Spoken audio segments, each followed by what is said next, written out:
تو بیٹے سے کہا بیٹا میں خواب میں دیکھتا ہوں تجھے ذبح کر رہا ہوں، فانظر ماذا تری، تو دیکھ تیرا کیا خیال۔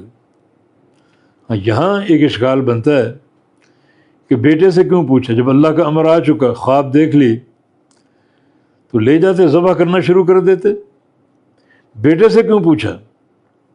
بیٹا اگر کہتا کہ ذبح نہ کرو تو رک جاتے کیا؟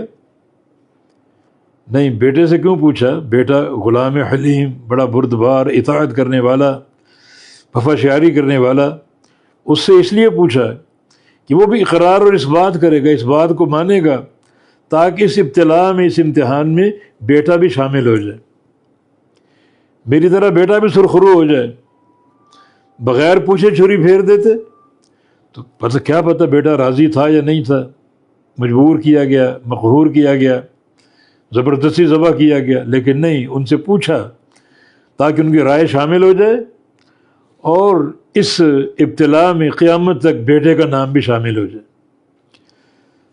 بیٹا آگے کیا جواب دیتا ہے؟ قال یا ابت افعل ما تؤمر، اے میرے ابا جان، میرے پیارے ابا جان، افعل، آپ کر گزریے، ما تؤمر، جو آپ کو حکم دیا گیا ہے۔ یہ آپ کا خواب ہے، نبی کا خواب وحی ہوتا ہے، یہ خواب نہیں بلکہ امر الہی ہے، اللہ کا حکم ہے۔